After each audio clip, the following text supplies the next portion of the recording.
మనం గనక ఆయన నెత్తి మీద పెట్టుకొని ప్రభువా నీకు స్తోత్రం నాయనా అని ఆయన మనం ఊరేగించామనుకోండి, ఆయన ఏం చేస్తాడు తెలుసా? ఆయన మనల్ని ఆయన నెత్తి మీద పెట్టుకొని ఊరేగింపు చేస్తాడు. హల్లెలూయా, హల్లెలూయా. పనికిరాని నా జీవితం, పనికిరాని నా జీవితం ఎవ్వరికి పనికిరాని నా జీవితాన్ని ఆయన పట్టుకొని అందరూ తృణీకరిస్తే ఆయన ఏం చేశాను తెలుసా? ఆయన నన్ను పట్టుకుంటే నేనేం చేశాను తెలుసా? ఆయన్ని నన్ను ఎత్తి మీద పెట్టుకున్నాను. మోసే విలువ ఇచ్చావు ప్రభా. గాడిద ఏ గాడిద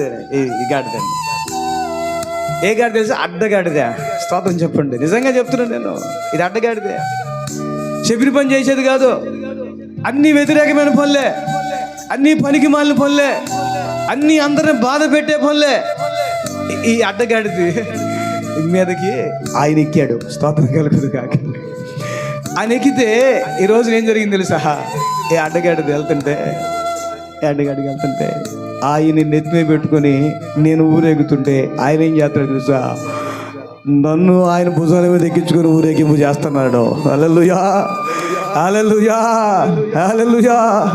ప్రియమైన దేవుని బిడ్డలారా, నువ్వు వాక్యాన్ని ఊరేగింపజేస్తే, దేవుని ఊరేగింపజేస్తే ఆయన నిన్ను ఊరేగింపజేస్తాడు. ఆయన నిన్ను పైకెత్తి పట్టుకుంటాడు. ఆయన నిన్ను బలపరుస్తాడు. ఈరోజు విలువ లేని ఈ గాడిదకి విలువను తీసుకొచ్చాడండి. ఈరోజు ఎంతోమంది జీవితాలు, చెప్పండి ఎంతమంది జీవితాలు? నేను ఇక్కడ ఉన్న జీవితాలు ఒకప్పుడు భయంకరమైన జీవితాలు, పనికిరాని జీవితాలు. ఈ రోజున మీ జీవితాలకు విలువ ఎట్టొచ్చింది చెప్పండి? చూపించండి ఒకసారి. విలువ ఎట్టొచ్చింది? దేవుడు దేవుడు దేవుడు దేవుడు ఆయన ఊరేగించాడు మనల్ని.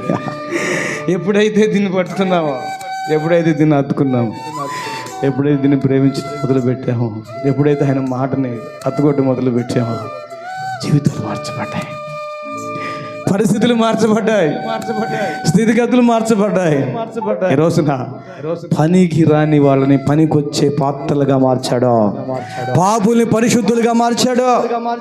ఈ రోజున అట్టడుగు స్థితిలో ఉన్నటువంటి లేవనెత్తి తలగా మార్చి ఆయన్ని కౌగిలించుకొని హృదయపూర్వకంగా ప్రభువా యేసయ్యా తండ్రి అని ఆయన కౌగిలించుకునే పరిస్థితి ఈరోజు మనం కలిగజేశాడు.